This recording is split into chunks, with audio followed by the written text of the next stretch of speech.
राधे राधे, जय श्री कृष्णा। भक्तों, आप सभी का स्वागत है मेरी आज की इस वीडियो में। आज की वीडियो में हम पुरुषोत्तम मास के 27वें अध्याय का श्रवण करेंगे। 27वें अध्याय में राजा दृढ़धनवा और महर्षि वाल्मीकि के बीच में हुए संवाद का वर्णन किया गया है।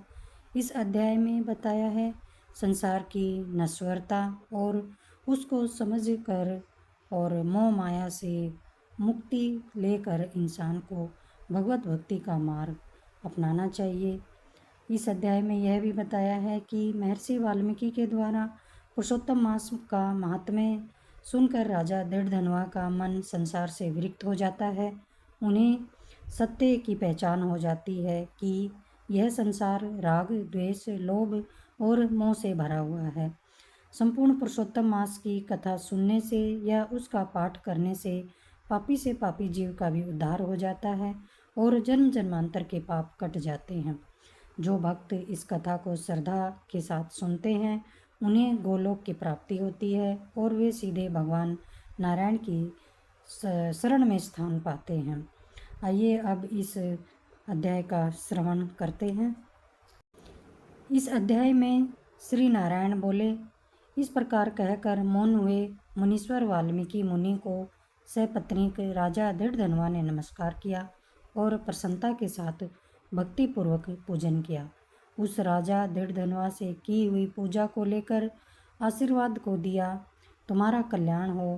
पापों का नाश करने वाली सरयू नदी को मैं जाऊंगा। इस समय हम दोनों इस प्रकार बात करते सायंकाल हो जाता है। यह कहकर मुनि श्रेष्ठ वाल्मीकि मुनि शीघ्र चले गए। राजा दृढ़धनवा भी सीमा तक वाल्मीकि मुनि को पहुंचाकर अपने घर लौट आए।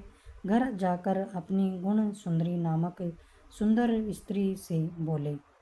राजा दृढ़धनवा बोला, अय सुंदरी, राग, द्वेष, लोभ, मोह, मद, मत्सर इन 6 शत्रुओं से युक्त गंधर्व नगर के समान इस असार संसार में मनुष्यों को क्या सुख है।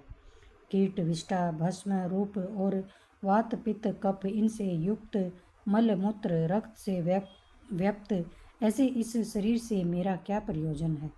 हे वरारोहे, अधूर शरीर से ध्रुव वस्तु एकत्रित करने के लिए पुरुषोत्तम का स्मरण कर मन को जाता हूँ। तब वह गुण सुंदरी ऐसा सुन के विनय से नम्रता युक्त तथा शुद्धता से हाथ जोड़ अपने पति से बोली। गुण सुंदरी बोली, हे नृपते, मैं भी तुम्हारे साथ चलूंगी। पतिव्रता स्त्रियों के पति ही देवता हैं। जो स्त्री पति के जाने पर पुत्र के गृह में रहती है वह स्त्री पुत्रवधू के अधीन हो प्राय गृह में कुत्ते के समान रहती है। पिता स्वल्प देता है और भाई भी स्वल्प ही देता है। अत्यंत देने वाले पति के साथ कौन स्त्री न जाएगी। इस प्रकार प्रिया की बात को स्वीकार कर पुत्र का अभिषेक कर स्त्री सहित शीघ्र ही मुनियों से सेवित वन को गया। दोनों स्त्री पुरुष हिमालय के समीप गंगा जी के निकट जाकर पुरुषोत्तम मास के आने पर दोनों काल में स्नान करने लगे। हे नारद, वहाँ पुरुषोत्तम मास को प्राप्त कर विधि से पुरुषोत्तम का स्मरण कर भार्या सहित तपस्या करने लगे। ऊपर हाथ किए बिना अवलंब पैर के अंगूठे पर स्थिर आकाश में दृष्टि लगाए निराहार होकर राजा श्री कृष्ण का जाप करने लगे। इस प्रकार व्रत की विधि में स्थित हुए तपोनिधि राजा की पतिव्रता रानी सेवा में तत्पर हुई। इस प्रकार तप करते हुए राजा का पुरुषोत्तम मास संपूर्ण होने पर घंटी माओं के जल से विभूषित विमान वहां आया। ऐसे तत्काल आए हुए पुण्यशील और सुशील सेवित विमान को देख कर स्त्री सहित राजा आश्चर्ययुक्त हो विमान में बैठे हुए पुण्यशील और सुशील को नमस्कार किया। पुनः वे स्त्री सहित राजा को विमान में बैठने की आज्ञा दी। स्त्री सहित राजा विमान में बैठे के सुंदर नवीन शरीर धारण कर तत्काल ही गोलोक को चले गए। इस प्रकार पुरुषोत्तम मास में तप करके भय रहित लोक को प्राप्त होकर हरि के निकट आनंद करने लगे और पतिव्रता स्त्री भी पुरुषोत्तम में तप करते हुए पति की सेवा कर उसी लोक को प्राप्त हुई। श्री नारायण बोले, हे नारद, मेरी एक जिह्वा है, इस समय इसका क्या वर्णन करूं।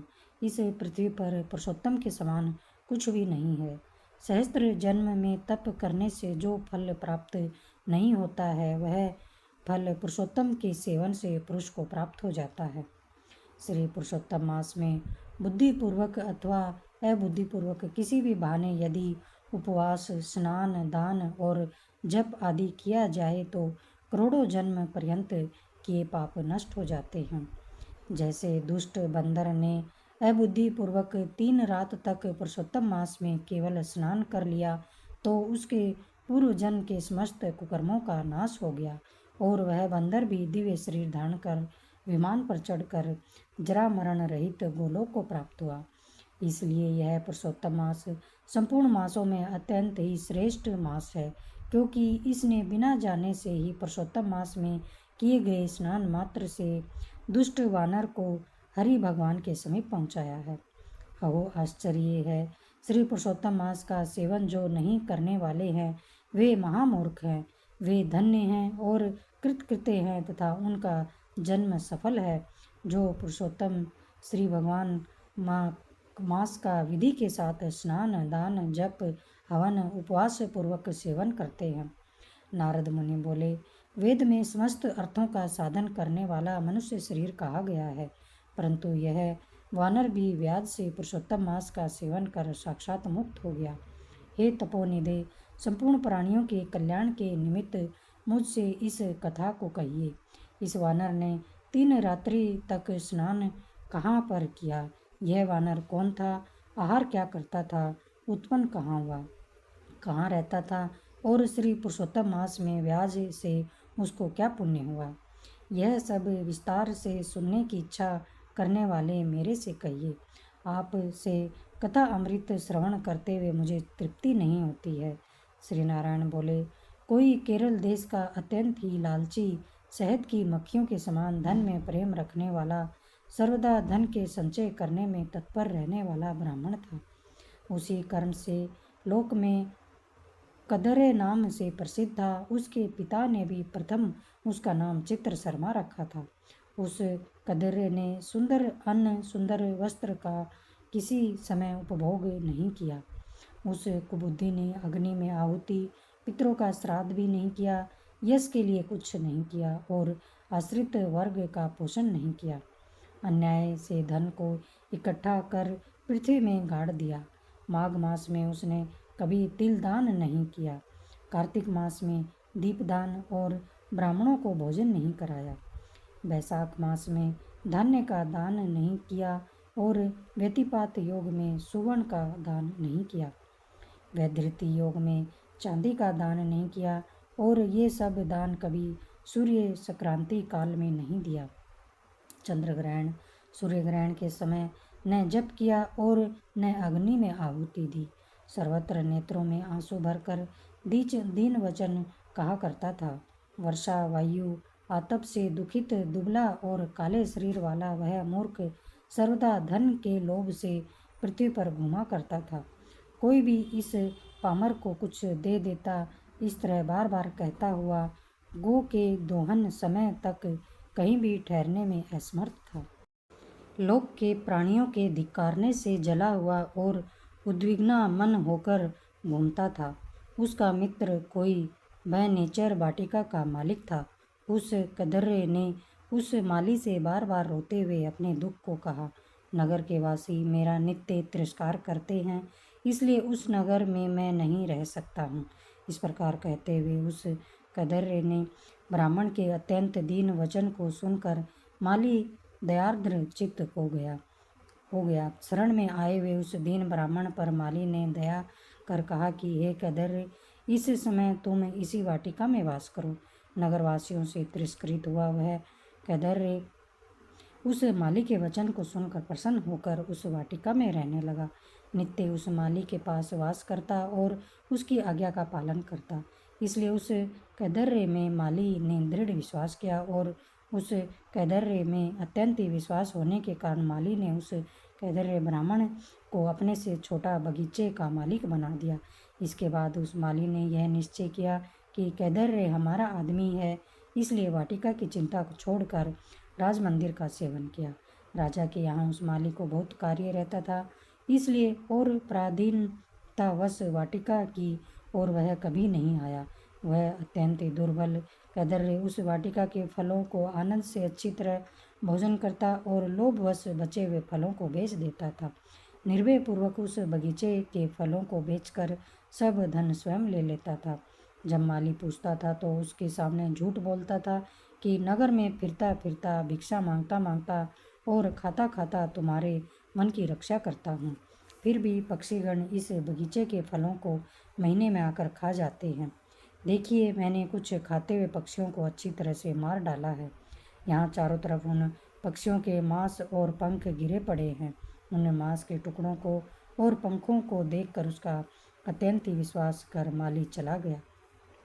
इस प्रकार अत्यंत जर्जर उस दुष्ट कैदर्य के वास करते कम से कम 87 वर्ष व्यतीत हो गए। वह मूढ़ वहाँ ही मर गया और उसको अग्नि और काष्ठ भी नहीं मिला।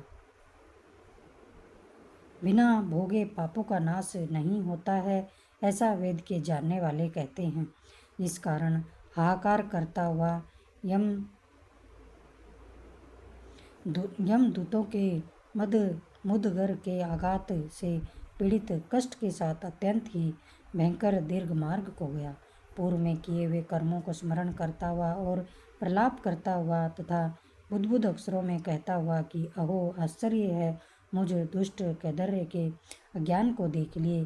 कृष्ण सार से युक्त पवित्र इस भारत खंड में देवताओं को भी दुर्लभ मनुष्य शरीर को प्राप्त कर मैंने धन के लोभ से क्या किया, अर्थात कुछ भी नहीं किया, और मैंने जन्म व्यर्थ में खोया तथा मैंने बहुत दिनों में जो धन संचय किया था वह धन तो पराधीन हो गया। इस समय कालपास में बंधा पराधीन होकर क्या करूं?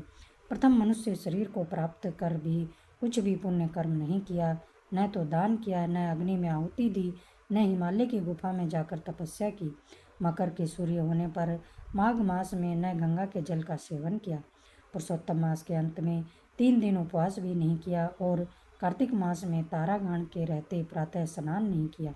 मैंने पुरुषार्थ को देने वाले मनुष्य शरीर को भी पुष्ट नहीं किया। अहो आश्चर्य है, मेरा संचित धन पृथ्वी में निरर्थक गड़ा रह गया।